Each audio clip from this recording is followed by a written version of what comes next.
judge. Kayo ang hukom. Titingnan nyo, magaling ba kung grupo nito sa arte? Pinag-uusapan niyo yung arte. Papaniwati ng kanyang pinaglalaban, paniwala. Kaya nag-uusap din kayo mga kapatid mag-perform sila. Kayong grupo nito mag-uusap. Sino bang panalo? Ang A o B? Hindi natin pinag-uusapan ang benepisyo. Ang pinag-uusapan natin yung paanihan. Kung paano pinag-iwari ang pinag-iwala.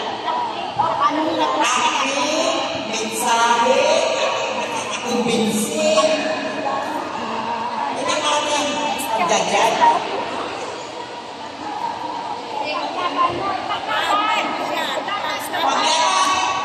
Pagkinig kayo, ipaglalakad ang kaartihan. Kung anong ginagawa, paglaban nyo. Ipaglaban ang mensahe nyo, malinaw na maniniwala. Paglaban nyo ang kaartihan nyo. Kung nagkagawa nyo ang arte, paano nyo ipinignan ang mensahe nyo. Ito ang paliwala. Okay.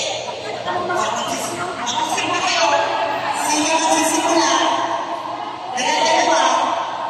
Dala-dalawa, kasama yung isa-isa sino.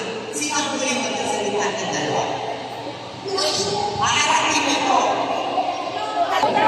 Mag-order sila. Susunod. Sunod-sunod yun. Okay, dahil. Ready? Kung ano yung magsasalita ng dalawa. At yung ginagawa lang po kung sasalita at pag-aaral nyo sa bilang na, magbibilang kayo na, 5, 4, 3, 4, 5. Bilang natin sa tapos, bilikain lang kayo po. Mag-practice na muna kayo. Practice na muna kayo ng dalawa. Practice kayo at mabibilangan kayo. Practice namin.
Mabilis kasi.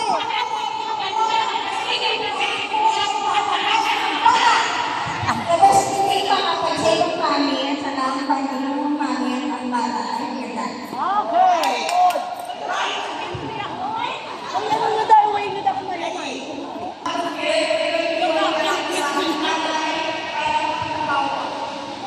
May audience na.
at sa battlefield, kaya mas masustansya, breastfeeding kontra sa battlefield. Ibang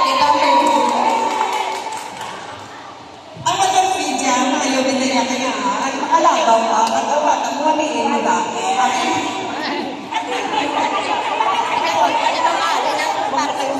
Umalis ka ng lahat para tiyabo, itatipid, gabol-gabol ka. Kung nag-battlefield ka, kung tuyo ka mong kakaw, ang bala mo, pwede dito panitisin mo kapibig.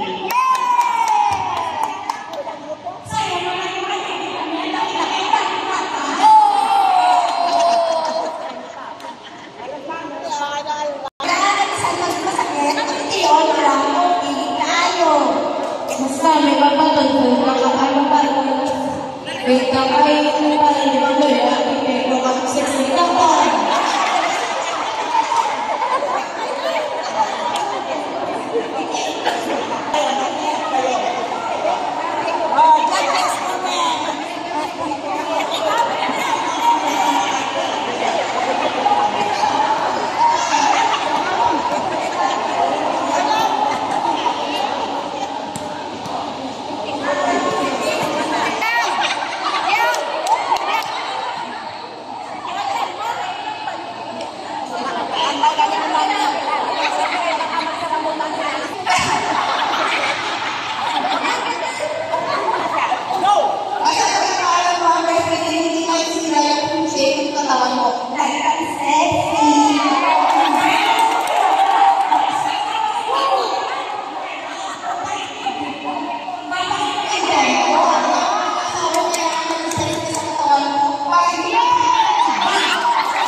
binibigay ko sa inyo kung saan akong bansa nakarating. Mabuti naman ang nakarating din sa Bacolod.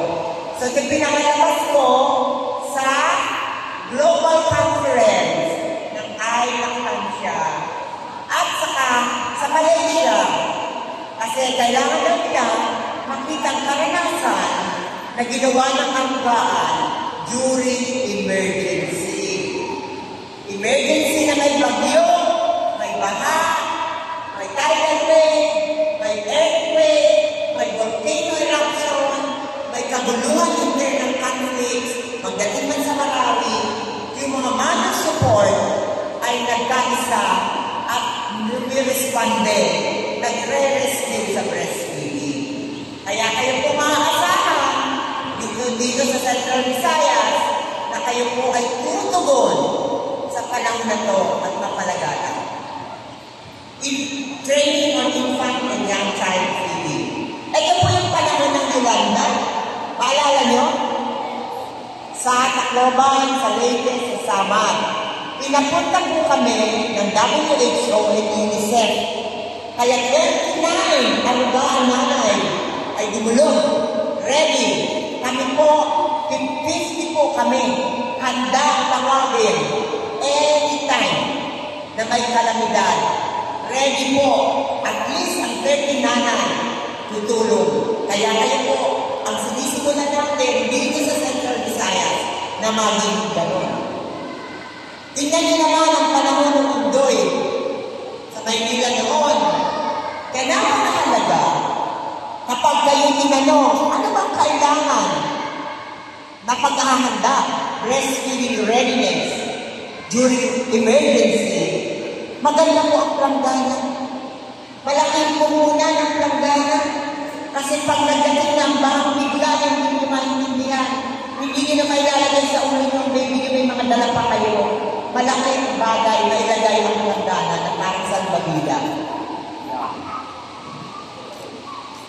Kami naman po, na mga pumunta sa rescue, kami po 29. Ang isa po ay official photographer namin. Kaya sa madaling sabi, 28 kami, na ang iba ay nagpapasuso, pero yung nanay na kasama namin, na breastfeeding counselor, ay ang mga anak, 3 years old na, nagpapasuso, iniwan sa mga lola, sa Maynila.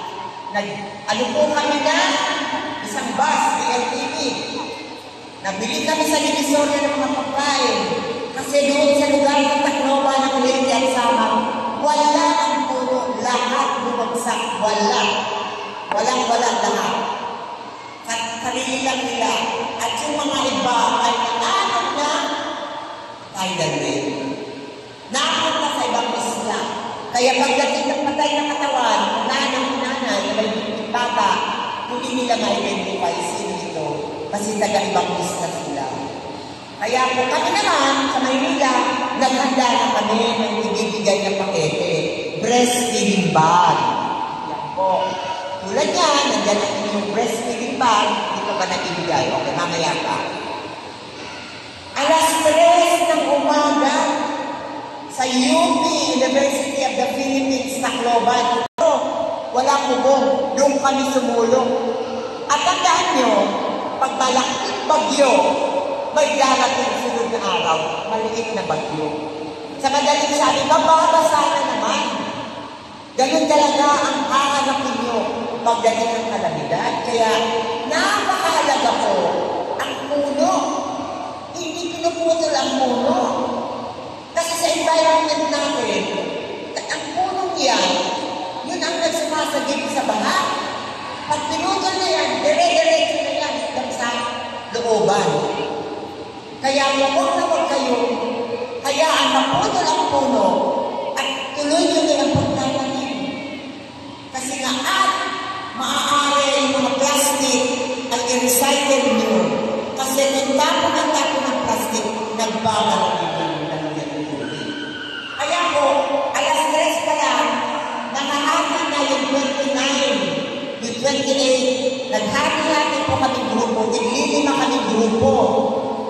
Ngayong araw na to, may magbubukas, magluluto. At sunod naman, 5 namang grupo, isang grupong members 5, yun naman ang trabaho. Sa paghahanda ng pagkain. Nagpakain po kami ng 500 araw-araw. Pinangunahan namin ang mga nanay na may mga baby. Yan po ang aming breastfeeding rescue pagkata. Hindi lang makausapin, kundi paano ka makikipag-usap sa nasanitaran ng bagyo ng isip. Nasaan na kaya si nanay? Nasaan na kaya yung ibang anak? So, kailangan kumukulo ang tiyan. Kaya kailangan po may handa kayo. Nilutong mainit na ulan. Yan po.